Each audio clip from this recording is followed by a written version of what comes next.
अक्सर एक मिथ है, कहते हैं कि गॉल ब्लैडर में जो पथरी होती है वो इस तरीके की चीज़ें खाने से, जो बहुत ज़्यादा चिकनाई वगैरह खाने से होती है, या ये टमाटर के बीज और अमरूद के बीज, ऐसा क्या है, ये पथरी कैसे बनती है?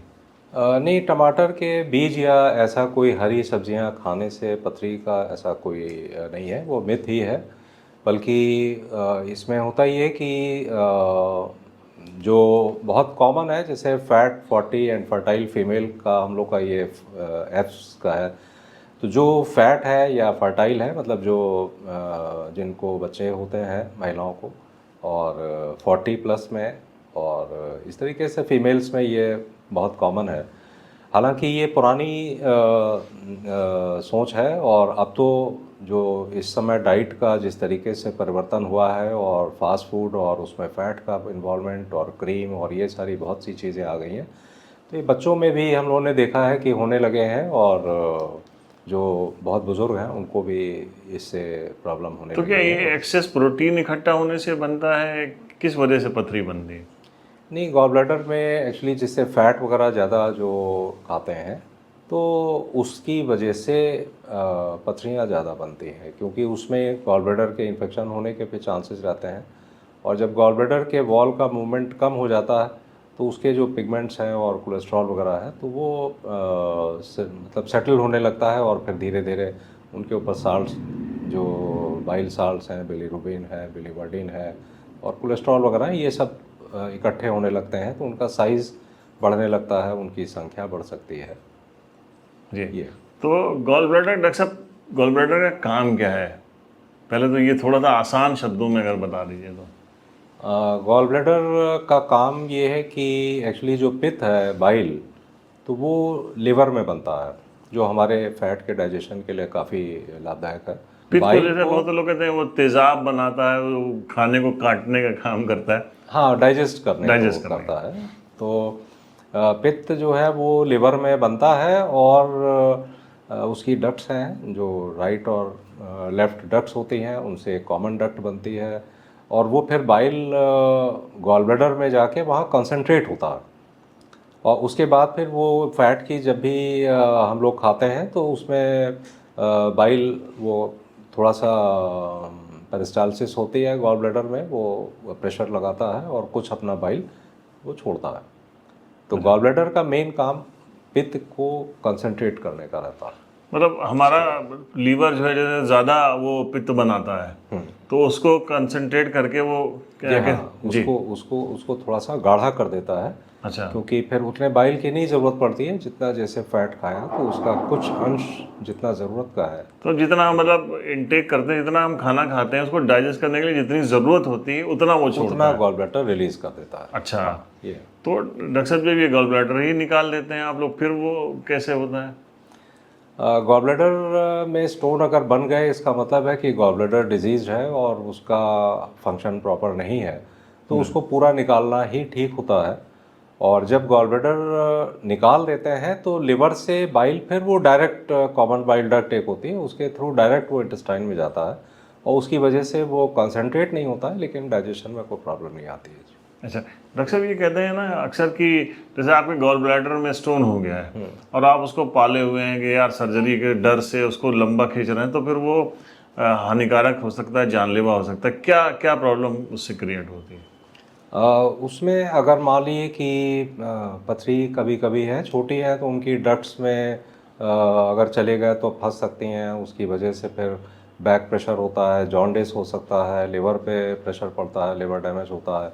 और यह ज़्यादा लंबे समय तक पड़ी रही तो आपस में रगड़ खाने की वजह से गॉल ब्लैडर में कैंसर भी हो सकता है, उसमें इन्फेक्शन हो सकता है, उसके अंदर पस बन सकता है, तो बहुत सारे कॉम्प्लिकेशंस इस तरीके से हो सकते हैं। तो गॉल ब्लैडर में अगर पथरी है, तो उसको लापरवाही न करके, बल्कि ऑपरेशन करा के उसको निकलवा देना ही सुरक्षित रहता है। अच्छा डॉक्टर साहब, कह रहे हैं कि यार ये ओपन सर्जरी ज़्यादा सही है, और आप अगर लेज़र से कराते हैं तो उसमें कुछ अंश रह जाता है, और डॉक्टर लोग सही से रिमूव नहीं करते हैं, ये क्या कहानी है? हाँ, ये भी एक मिथ है। और गॉल ब्लैडर का जो लैप्रोस्कोपी है, लैप्रोस्कोपिकली जो हम लोग गॉल ब्लैडर निकालते हैं, तो वो एक गोल्ड स्टैंडर्ड है। मतलब उसमें जिनको नहीं मालूम है, तो वो लोग कहते हैं कि हाँ ओपन सर्जरी करने से अच्छा मतलब पूरा निकल जाता है, लेकिन ऐसा नहीं है। जब लैप्रोस्कोपिक कोलेस्टेक्टमी होती है तो उसमें भी इंस्ट्रूमेंट्स और टेक्नोलॉजी की वजह से गॉल ब्लैडर पूरा ही निकलता है, और जो ऑपरेशन ओपन में होता है वैसा ही ऑपरेशन लैप्रोस्कोपी भी होता है। बस केवल टेक्नोलॉजी के फ़र्क होने की वजह से मसल्स में बहुत कम कट लगते हैं, और जो पोर्ट्स हम लोग डालते हैं उसकी के थ्रू गॉल ब्लैडर पूरा निकलता है। और चूँकि पूरा निकलता है तो उसमें पथरी एक है या 100 है तो एक साथ ही निकलती हैं, तो उसमें ऐसा संभव नहीं है कि वो अंदर छूट जाती हैं, ऐसा कुछ नहीं होता। तो जैसे ओपन सर्जरी में डॉक्टर साहब कई दिन लगते हैं, इसमें तो बहुत जल्दी आप लोग पेशेंट को जो या है रिलीव इसमें तो अगर मॉर्निंग में ऑपरेशन किया तो कई बार तो शाम को ही पेशेंट अपना घर चले जाते हैं, या नेक्स्ट डे मॉर्निंग में हम घर चले जाते हैं। अच्छा, जो लोग ड्रिंक करते हैं वो औसतन लोग ज़्यादा ड्रिंक करते हैं या डेली लेते हैं, तो उससे भी क्या गॉल ब्लैडर के ऊपर कोई असर पड़ता है क्या? वो तो लीवर पे पड़ता हाँ, है। लिवर पे उससे फ़र्क पड़ता है। जी। तो इस वजह से वो लिवर पे फ़र्क पड़ता है, और उसकी वजह से अगर बाइल पे प्रॉब्लम है तो गॉल ब्लैडर में, अदरवाइज अल्कोहल का गॉल ब्लैडर पे डायरेक्ट कोई ऐसा नहीं है। अच्छा, ये असहनीय पीड़ा क्यों होती है? एकदम से बहुत ज़्यादा तेज़ दर्द, और ख़ासकर रात में दर्द होता है, और अगर ऐसा हुआ तो फिर क्या करना चाहिए सबसे पहले तो? दर्द तो देखिए तब होता है जब कोई स्टोन उसकी डक्ट में फंस जाता है, और तब वो बैक प्रेशर मरता है, क्योंकि उसमें बाइल फिर निकल नहीं पाता, तो वो बैक प्रेशर की वजह से दर्द होता है।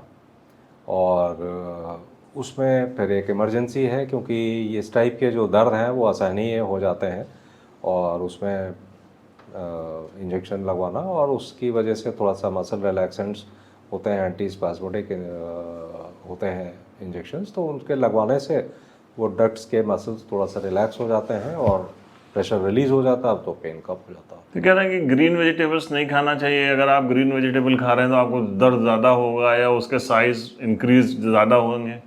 नहीं, ऐसा कुछ नहीं है। ग्रीन वेजिटेबल से कोई साइज़ में या उसमें कोई फ़र्क नहीं पड़ता है, क्योंकि गॉल ब्लैडर का मेन प्रॉब्लम केवल फैट से, घी या तेल या चिकनाई वाली चीज़ें ज़्यादा खाने से ही गॉल ब्लैडर में प्रॉब्लम आती है। ये ग्रीन वेजिटेबल्स से गॉल ब्लैडर में कोई ऐसा फ़र्क नहीं पड़ता। अच्छा, अब लास्ट में कि बहुत सारे ये लोग देखते हैं कि पेपर में भी ऐड निकलते हैं कभी कभी, या वो उस पर भी सोशल मीडिया पे बहुत से लोग ऐसे हैं जो गारंटी देते हैं पथरी निकल जाएगी, तो क्या संभव है गॉल ब्लैडर से पथरी निकल जाना?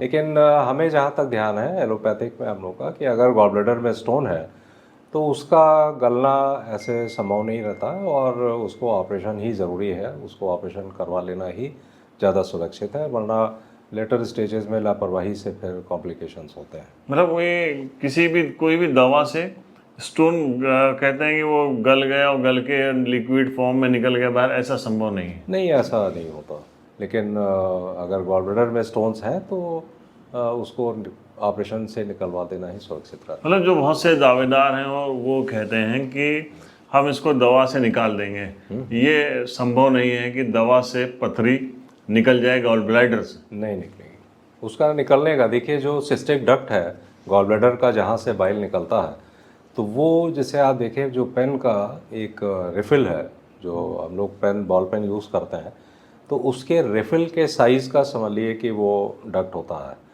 तो उसमें जो पथरी निकलने का कोई संभावना होती नहीं है। ये अभी जैसे ओपन सर्जरी या लैप्रोस्कोपी का, तो इसको हम लोग को कई बार उदाहरण देना पड़ता है कि ये टेक्नोलॉजी का एक फ़र्क है, जिसकी वजह से मतलब मरीज़ को भी बहुत आराम रहती है, उनके अटेंडेंट्स को आराम रहती है, 1-2 दिन का ही केवल स्टे रहता है, और सर्जन्स को भी आराम रहती है, क्योंकि उनका विज़न बिल्कुल क्लियर रहता है जो टीवी में दिखता है।